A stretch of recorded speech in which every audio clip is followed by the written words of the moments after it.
శ్రీ గురుభ్యో నమ. హరి ఓం. శ్రీ మాణిక్యాంబా సమేత భీమేశ్వరాయ నమ.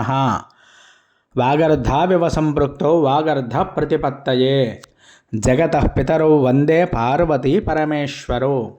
శ్రీ మాణిక్యాంబా సమేత భీమేశ్వర స్వామి వారిని పురస్కరించుకుని భీమఖండంలో భాగంగా నక్షత్ర పాద దేవాలయాలు మన 108 కూడా మన ఛానల్లో అయితే చూపించడం జరుగుతోంది. అందులో ఈరోజు మనం చూస్తున్నటువంటి దేవాలయం ఏమిటి, ఏ నక్షత్రం అనేది ఇప్పుడు తెలుసుకుందాం. ఈ దేవాలయం పునర్వసు నక్షత్రం 4వ పాదం అండి. ఈ స్వామివారి పేరు పార్వతీ సమేత మల్లేశ్వర స్వామివారు. మరి పునర్వసు నక్షత్రానికి అధిష్టాన దేవత ఎవరు అంటే అదితి అనేటువంటి దేవత. అలాగే మరి పునర్వసు నక్షత్రం 4వ పాదం కర్కాటక రాశిలోకి వస్తుంది. మరి అందువల్ల కర్కాటకానికి అధిపతి చంద్రుడు. మరి ఈ యొక్క స్వామివారు ఎక్కడ ఉంటారు అంటే యనమదల అనేటువంటి గ్రామం. ఈ యనమదల ఎలా వెళ్ళాలి అంటే అండి, మరి రామచంద్రపురం నుంచి వెళ్ళాలి. ఈ రామచంద్రపురం రాజగోపాల్ సెంటర్ మనకి అందరికీ కూడా తెలిసే ఉంటుంది.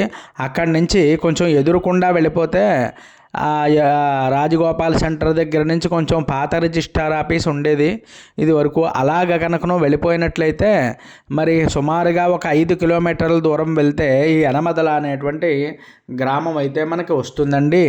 దీనికి బస్సు సౌకర్యాలు అయితే ఏమీ లేవు, మన సొంత వెహికల్లో మరి వెళ్ళవలసి ఉంటుంది. అక్కడికి వెళ్ళినట్లయితే స్వామి పేరు పార్వతీ మల్లేశ్వర స్వామి వారి యొక్క దేవస్థానం మరి మనకైతే కనిపిస్తుందండి అక్కడ. అందువల్ల అడిగి వెళ్ళొచ్చు చక్కగా. ఇది సొంత వెహికల్తో మాత్రమే వెళ్ళవలసింది. మరి అక్కడ ఈ స్వామివారిని అనేకమైనటువంటి ఋషులందరూ కూడా ఇక్కడ తపస్సు జపము జరిగినట్టుగా మనకు అనేకమైనటువంటి ఆధారాలన్నీ ఉన్నాయి. అలాగే వ్యాసుల వారు కూడా ఇక్కడికి వచ్చి స్వామివారిని అర్చించినట్టుగా ఉంది, మల్లేశ్వర స్వామివారిని. మరి అంతేకాకుండా అగస్త్య భగవానుడు కూడా ఇక్కడికి వచ్చి అర్చన చేసినట్లుగా మరి అనేకమైనటువంటి ఆధారాలు కూడా మనకి స్థల పురాణాలు కూడా చెప్తున్నాయి. అంతటి గొప్ప దేవాలయం ఈ యొక్క పునర్వసు నక్షత్రం అంటే అండి సాక్షాత్తు శ్రీరామచంద్ర స్వామివారి నక్షత్రం అండి.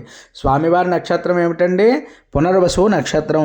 ఈ స్వామిని ఎవరైతే భక్తి శ్రద్ధలతో ఆరాధన కానీ, అర్చన కానీ, జపము కానీ, అభిషేకం కానీ, ప్రదక్షిణలు కానీ చేసుకుంటారో వారికి చంద్రగ్రహ దోషాలు కూడా తొలగిపోతాయి. అంతేకాకుండా నక్షత్ర దోషాలు అయితే తొలగిపోతాయి.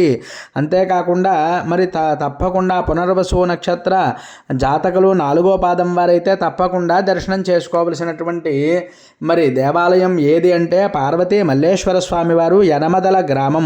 ఇది గుర్తుపెట్టుకోండి.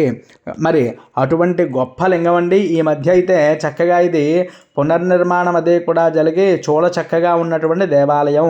స్వామివారిని అయ్యవారిని కూడా దర్శనం చేసుకోండి. దర్శనం చేసుకున్నంత మాత్రానే ఎన్నో జన్మల్లో చేసినటువంటి పాపాలని కూడా పోతాయి. ఎందువల్ల అంటే 108 లింగాలు మనం చేయడం అంటే చిన్న విషయం కాదు. ఇదంతా కూడా మాణిక్యాంబా సమేత భీమేశ్వర స్వామివారి అనుగ్రహం ఉండడం వల్లే మరి నేను కూడా ఈ యొక్క మహత్తరమైన కార్యం చేయడం, మీరందరూ కూడా రోజు దర్శనం చేసుకోవడం కూడా జరుగుతోందండి. మరి ఇంకా ఎవరైనా మరి నక్షత్ర జాతకులు ఎవరైనా ఉన్నట్లయితే వాళ్ళకు కూడా ఈ వీడియో పంపండి, పుణ్యాన్ని సంపాదించండి. అంతేకాకుండా మన ఛానల్ ఎవరైనా సబ్స్క్రైబ్ చేయకపోతే సబ్స్క్రైబ్ చేయండి, లైక్ చేయండి, కామెంట్ చేయండి. ఈ వీడియో ఎవరికైనా ఉపయోగపడుతుందంటే తప్పక పంపించండి. హరి ఓం.